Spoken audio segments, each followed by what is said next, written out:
Okay, so welcome to the video. And first up, I'm not a professional investor. I don't have any certification. I'm just some random person on YouTube. So don't take any of this as advice.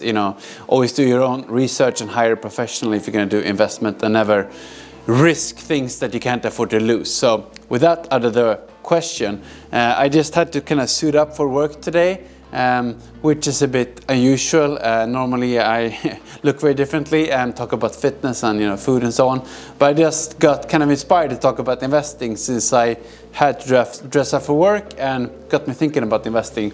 And I think one thing I really regret is not jumping on the train of buying Tesla stock and cryptocurrencies early.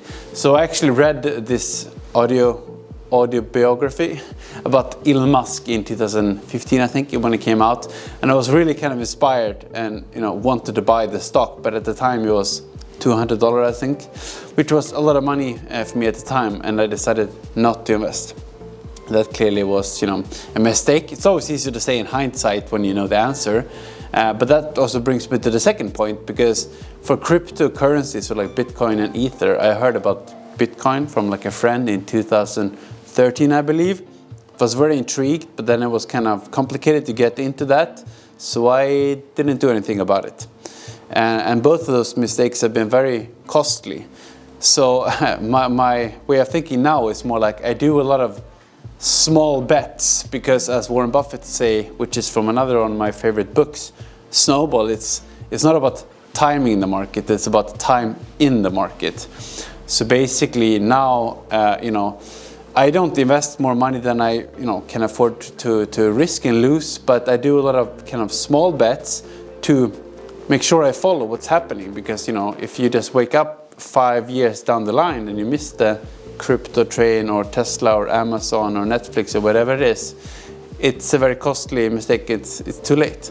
So just what I do is I buy some things that I personally believe in. For example, cryptocurrencies, Bitcoin and Ether, some of the biggest cryptocurrencies out there that at least I personally believe have a future. Of course, you have many different opinions, and I'm willing to take that risk. Have a very small position. Crypto for me, the portfolio is never more than 5% of the portfolio, which still is a lot actually for a lot of people. But then I have a lot of other smaller investments, and of course it depends on where you are in the world. Maybe where you live, it's not possible to buy fractions. I mean, if you buy one Bitcoin coin, that's not what I'm talking about. A fraction, that's what I'm talking about. But at least you can follow it, see what's going, the trajectory, and if you see sort of that develops over time, you can adjust and buy more, or maybe sell a position. But that's just why I do it, because I don't want to do the mistake of missing one of these big trends, in the future. So that's just how I think about it, investing. And of course I do index investments and more sort of safer traditional bets as well on the side. But it will be interesting to hear how you think about this. Investing is very interesting. A lot of different things you can do. I like to have at least some of these kind of exotic bets. Oh, and that's my air fryer showing that my dinner is ready. But let me know how you think about this. I think investing is very interesting and important. So if you have some ideas, comments, let me know. If you want to see more of this kind of very different type of videos, like on investing, like, subscribe, and otherwise, see you in the next video.